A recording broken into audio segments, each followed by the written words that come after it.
The national parks of North America, havens of the mountain spirits, of desert mysteries, living museums of nature's most profound beauty and starkest contrasts.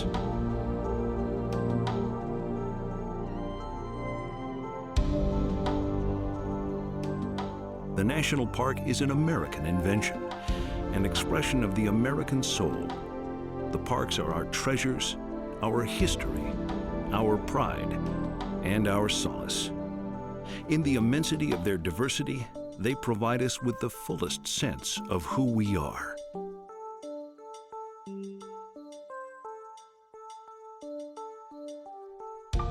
It is difficult to imagine a time when these treasures were in danger of being overrun by human progress. Then, with the founding of the National Park Service in 1872, we ensured that our footprint on these singular lands would be a small one. Men may bend, crumble, and fade away when subject to the undying power of time, weather, and light.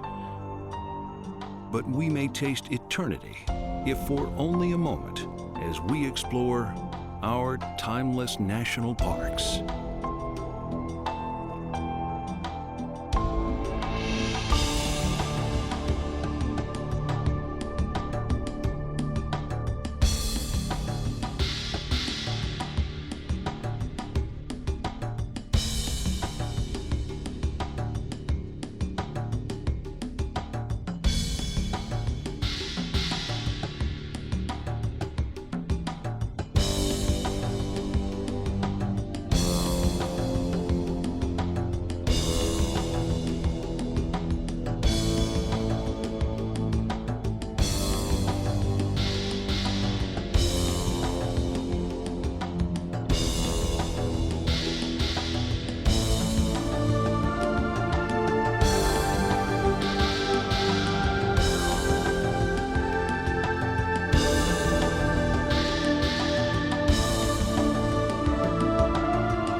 America's national parklands stand alone in the world. They are the crown jewels in the North American landscape. These places tell us the chronicle of time and help us to understand the Earth's story.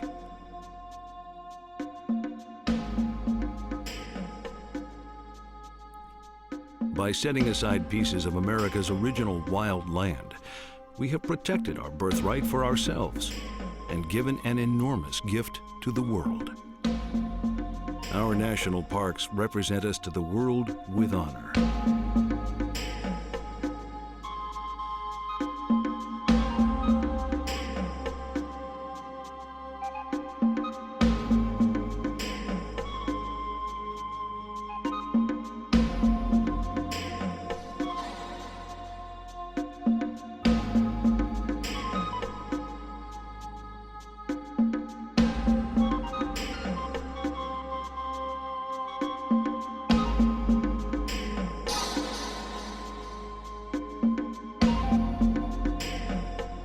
Within the parks, managed wilderness offers us the perpetuity of wildness.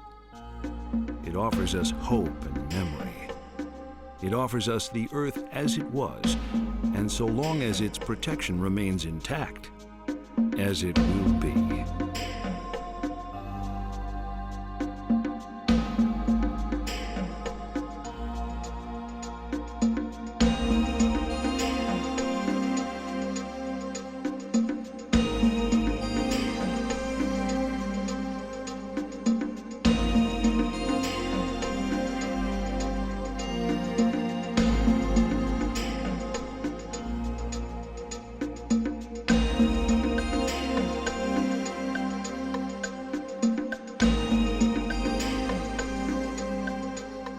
These mountains, rising to heights of 13,000 feet in dramatic vertical displacement, are temples of great wisdom and strength. Breaking through clouds, battling the high weather, the mountains are symbols of our own quest to rise and stand strong.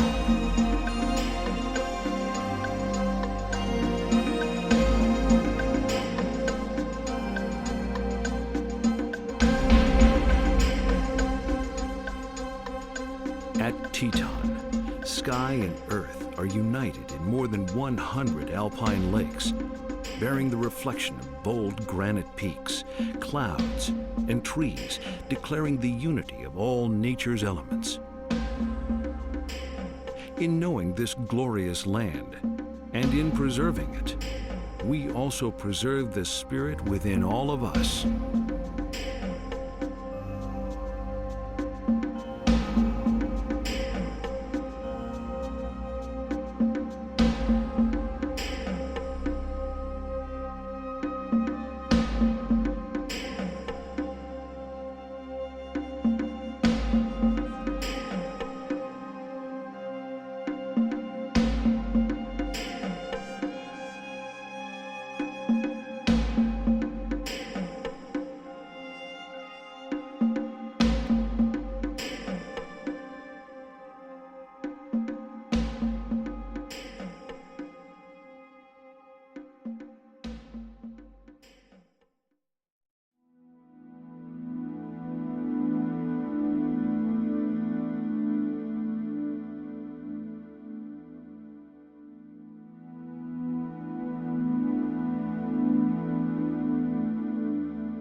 In the American Southwest, there is a slowness and a distance to things, a patience, an endurance.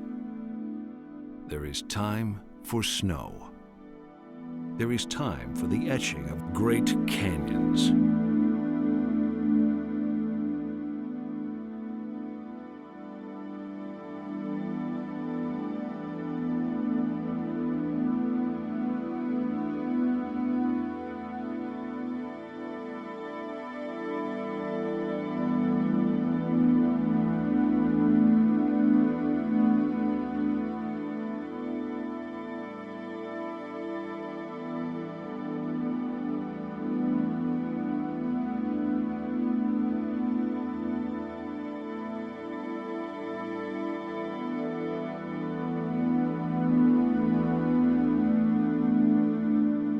The Colorado Plateau of the southwestern United States is the oldest landmass in the puzzle that makes up the American continent.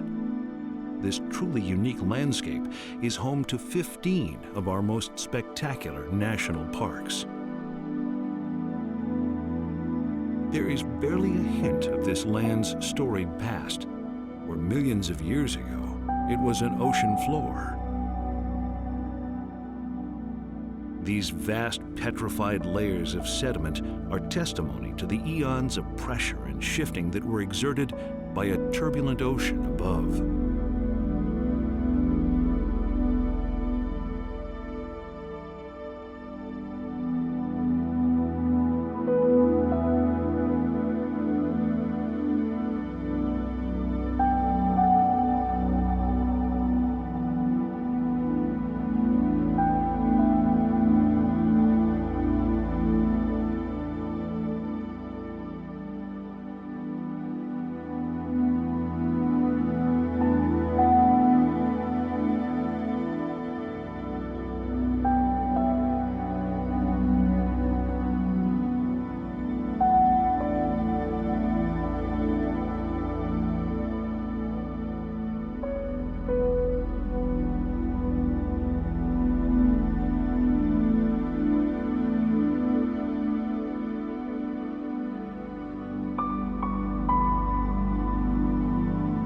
just as the needles of a cactus conceal the soft, delicate plant hidden within, so too does the rough external appearance of the desert conceal a highly sensitive and fragile ecology. All this is measured by the delicate beauty of this rocky land, which has endured a long battle with the forces of weather. In the desert, the struggle to survive is what brings us closer to the intangible mystery of nature.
The old-growth forests, lush meadows, and pristine waters of the Pacific Northwest offer us a palette of emerald beauty.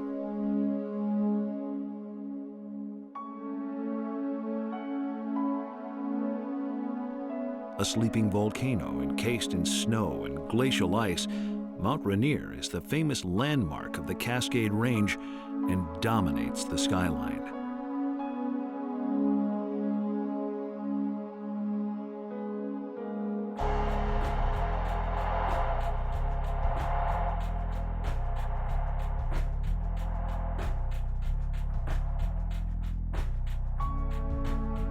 This portion of the Cascade Mountains owes its beauty to the rains that wash off from the Pacific Ocean.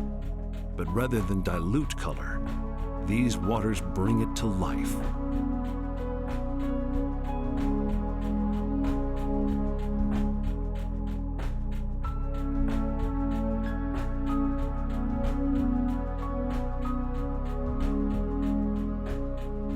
Across the broad spectrum of nature's palette of forms, water occupies its own sacred position.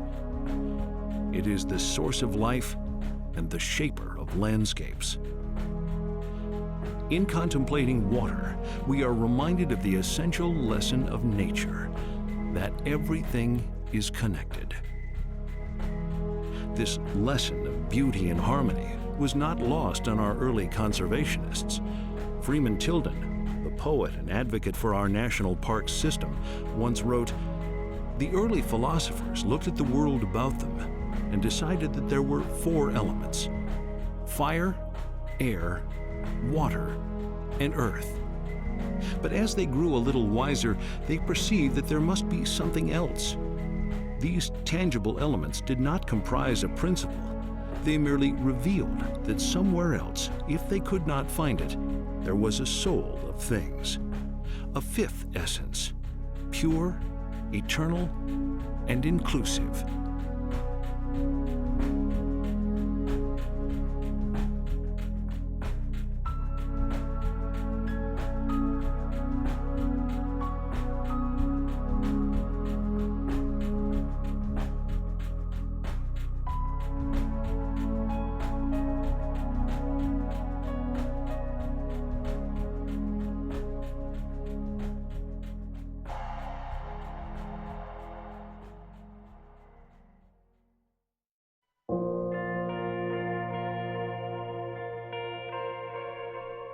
Denali. The word means the High One. and is the name the local Athabascan people ascribe to Mount McKinley. With its stunning mass reaching over 20,000 feet, it is the rooftop of North America.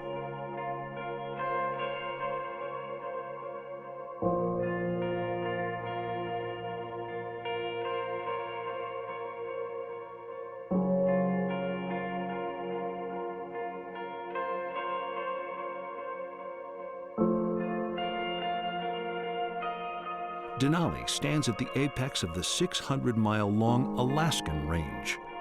These mountains, with their surrounding glaciers and lowlands, make up North America's largest national park, an area totaling more than 6 million acres.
Within this vast territory, human influence is rendered meaningless as the patterns of nature's artistry canvas the landscape.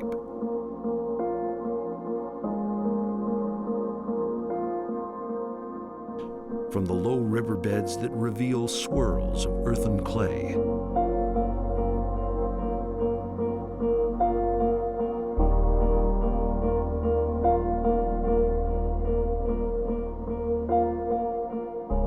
through the tundra, a subarctic wilderness of miniature plant life turns into a technicolor carpet in the fall.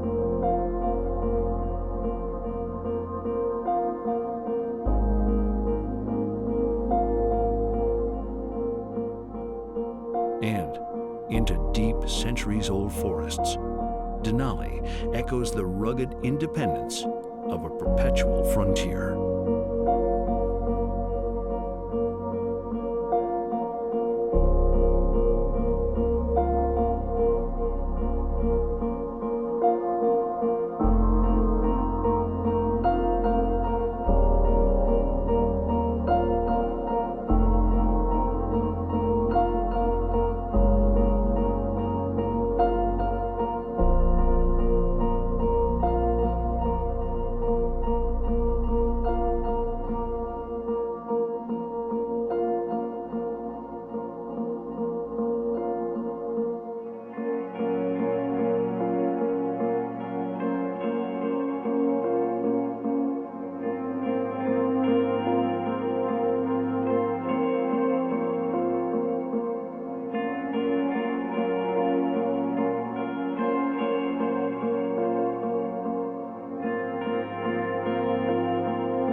The sands of the Pacific seashore along the Olympic Peninsula glimmer like molten gold, as if to provide us with a hint of all the treasures that lie inland. The place where ocean meets land is not to be overlooked when we explore our protected national treasures. Three distinct ecosystems coexist in this park, from the Pacific shoreline to high subalpine meadows displaying spacious wildflower spreads.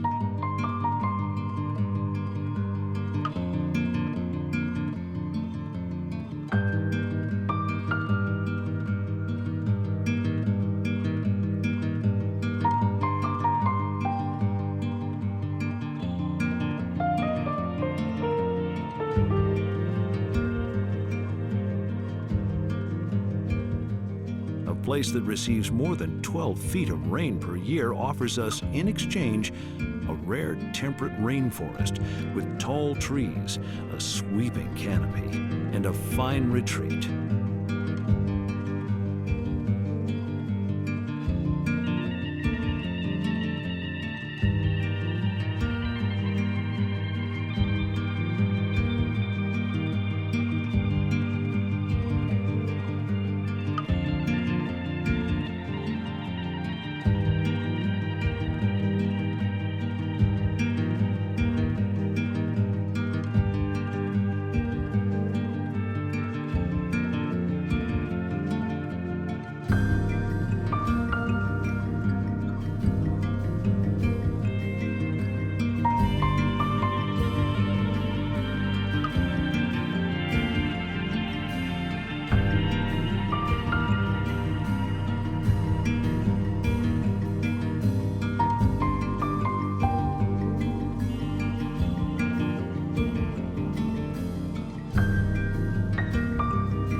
Nearly 95% of Olympic National Park is wilderness. Besides a variety of forests, meadows, and highlands, the wilderness encompasses a 60-mile-long Pacific coastline. On the right day, we can return to the Pacific coast as the tides recede across the sands, chasing the sunset westward, treading along the land-bound edges of our national parks.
Gateways to nature, to discovery, to solitude, and to celebrate the beauty and infinite variety of our land. That is how Parks Canada defines the country's national parks.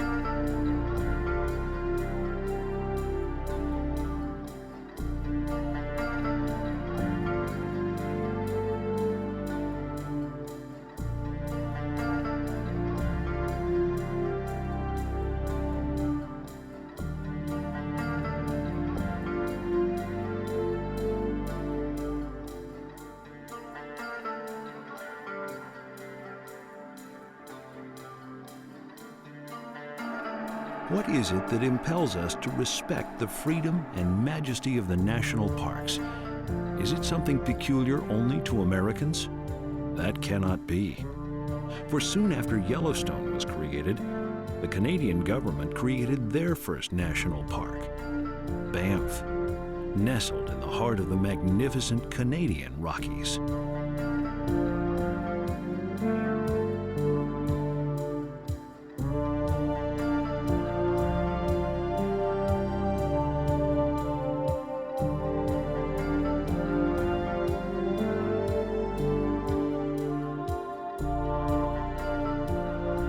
Before winter would arrive, the northern Rockies' earliest human inhabitants descended into the prairies and valleys, escaping the approaching harsh winds and unforgiving cold.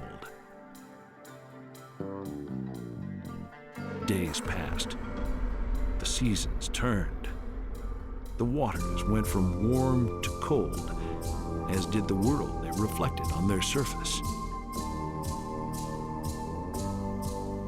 And thus, the mountains were abandoned for 6 months or more, left under a cover of snow and ice, barren.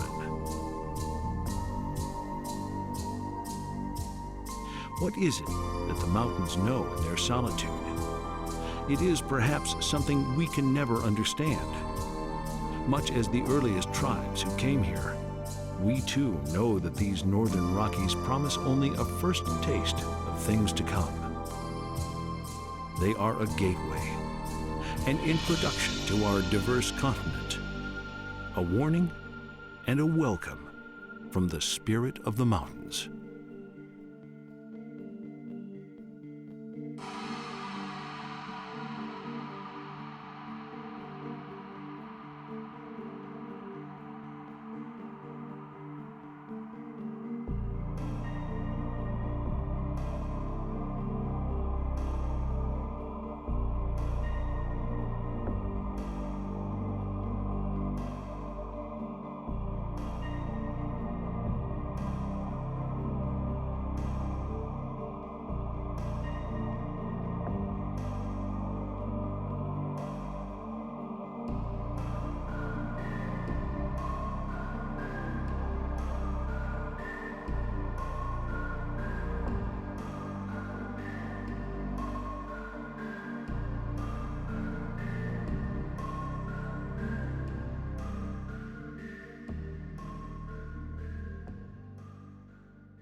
In contrast to the snow-capped Rockies, we find the dry desolation of the desert lands.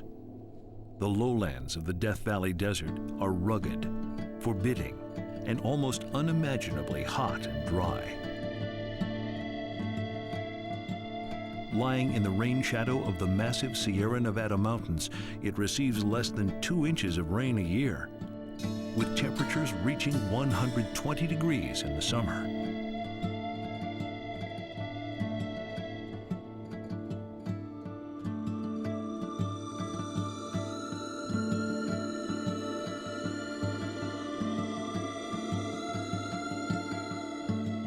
Elevations range from 280 feet below sea level, the lowest point in the United States, to 11,000 feet in the distant Panamint Mountains, giving this land a wide variety of ecosystems.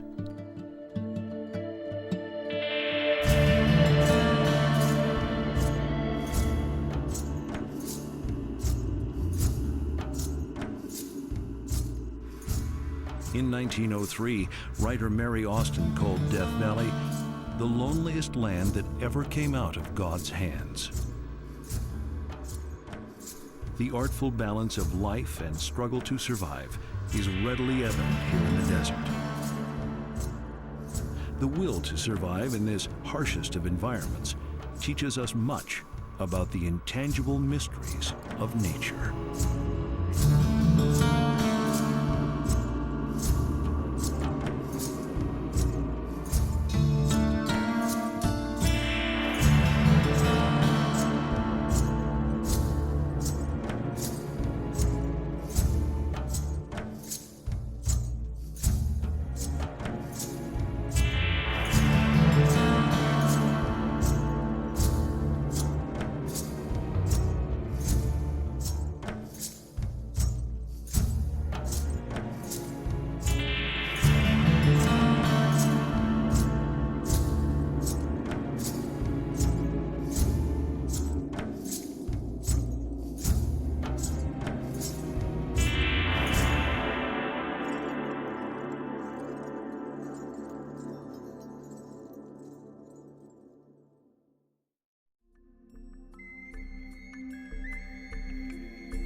The 500 square miles of Utah's largest national park encompass the heart of the Colorado Plateau, a grand sweep of slick rock landscape whose massive rock layers have been sculpted by water and polished by incessant winds.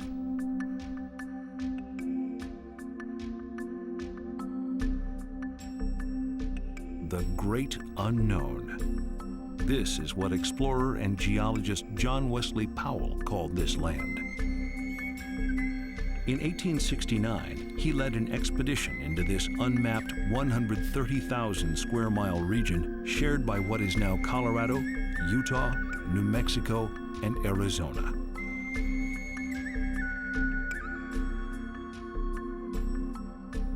He found a land of high desert plateaus that in places rose nearly 2 miles above sea level.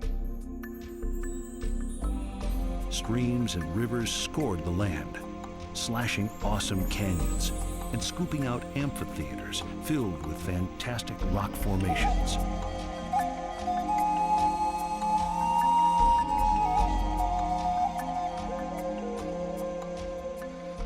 Although shaped by water, Canyonlands is desert dry, receiving just 7 to 9 inches of precipitation a year, much of that in torrential summer thunderstorms.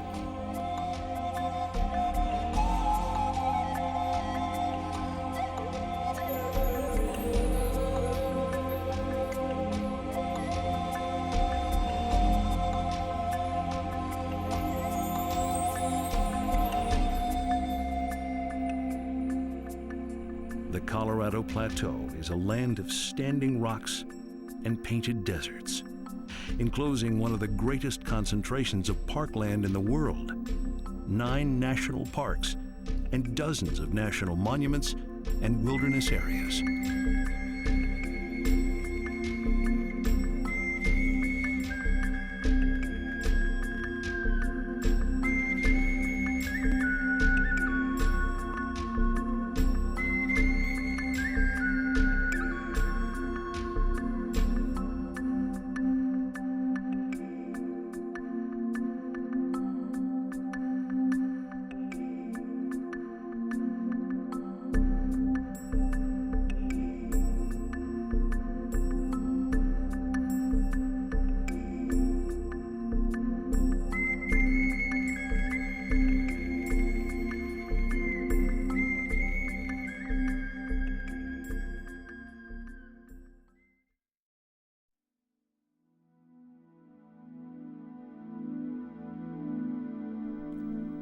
As the earth turns and the days reveal themselves, The cliffs and mesas of the Grand Canyon seem to shift and change color under the fluctuating quality of light.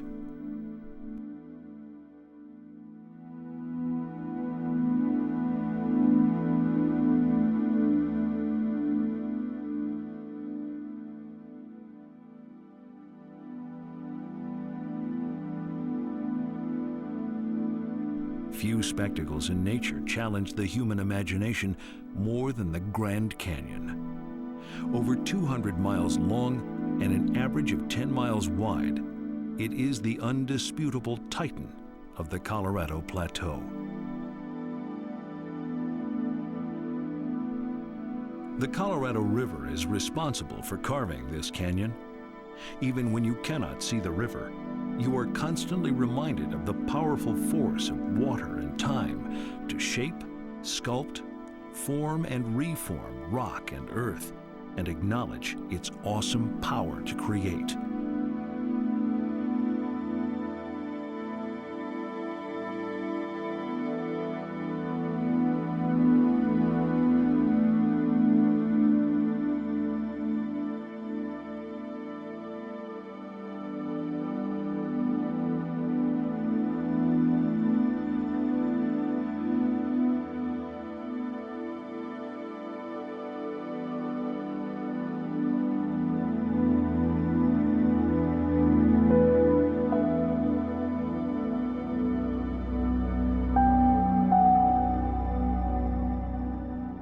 Five million visitors come from all over the world each year to see this natural wonder.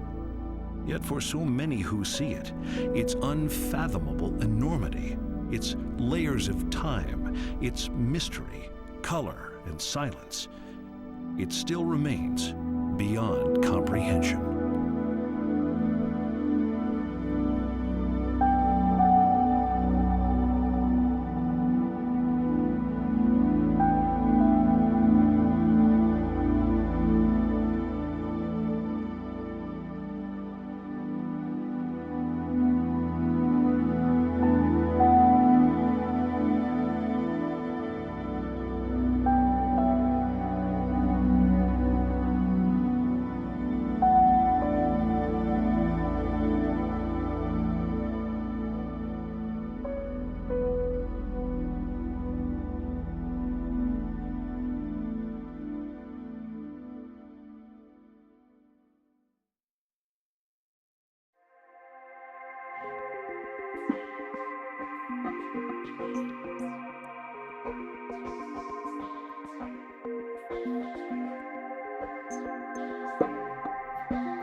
A million years ago, glaciers sliding off the Nevada mountains carved out the valley known as Yosemite. With broad sequoia groves, thousands of streams, lakes, and rivers, and hundreds of species of wildlife, Yosemite has long been known as California's Garden of Eden.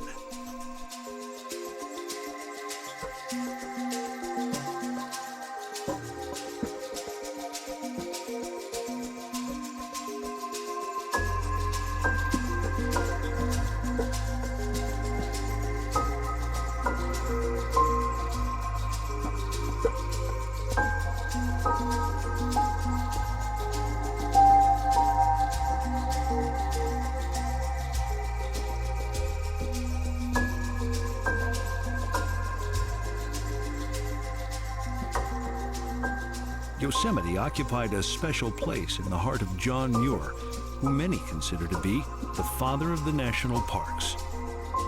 In 1901, he wrote, "Climb the mountains and get their good tidings.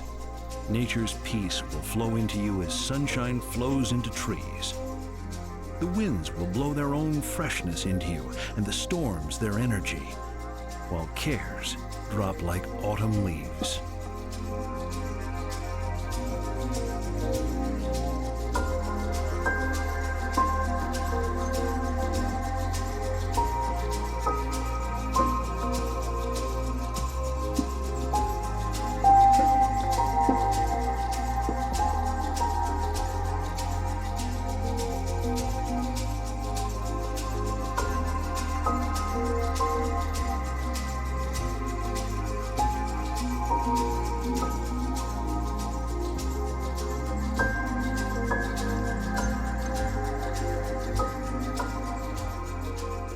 Everybody needs beauty as well as bread, places to play in and pray in, where nature may heal and give strength to body and soul alike. Keep close to nature's heart and break clear away once in a while and climb a mountain or spend a week in the woods. Wash your spirit clean. John Muir, 1912.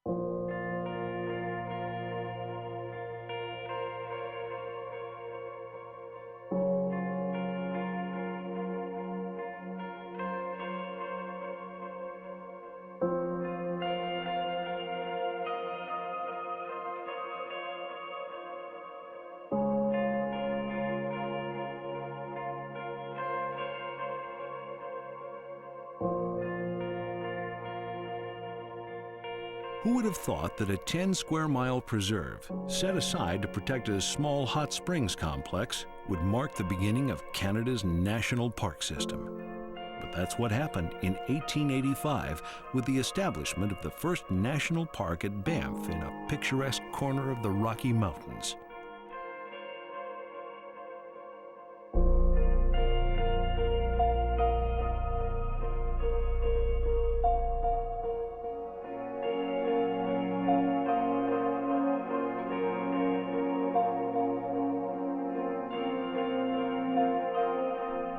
The park system embraces more than 35 parks and in excess of 170,000 square miles.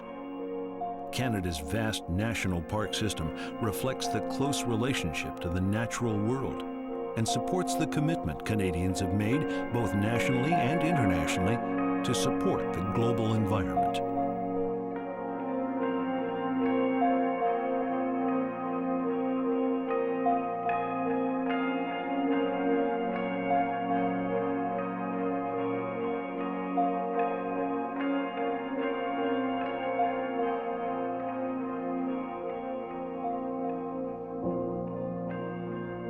Today, Banff and the adjoining Jasper National Park are prime destinations for eco-tourists from all over the world.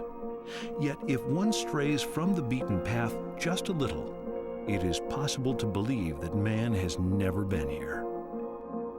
And isn't that, at the end of the day, the quest for all those who visit the national parks? To believe that there is a world out there that is higher and more majestic than the world of men. That as time marches on, the loftiest achievements of man will always be in competition with something as simple and elegant as a serene alpine lake.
visit the area of southern Utah, we are reminded of the broad range of natural spectacles offered on this great continent. Broad flatlands give way to quickly rising mountains. Greenery and water are sparse, yet that does not prohibit us from sensing that this place possesses a powerful energy. Moving among these formations, we feel as if we are approaching the walls of an ancient city. We are dwarfed by their imposing nature, made to wonder what timeless force made this all possible.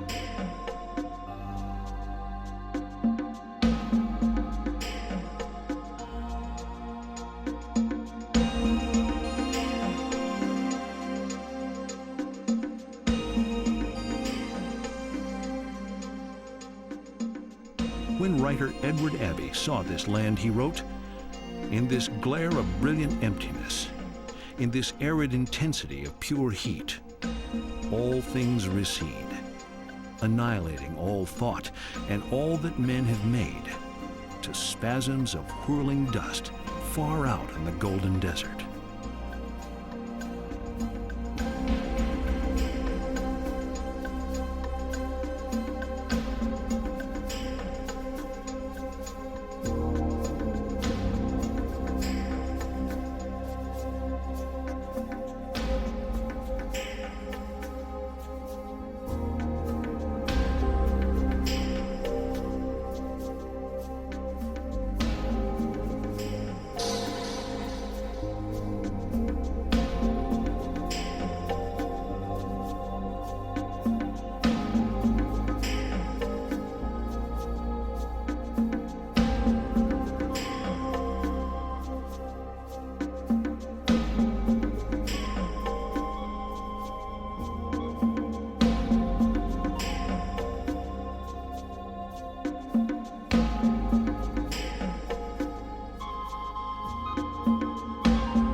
Like the hoodoo and spires of the Bryce Amphitheater, we are spectators, witnesses who, in passing, have come to feel uplifted and renewed by this, our National Parks Odyssey.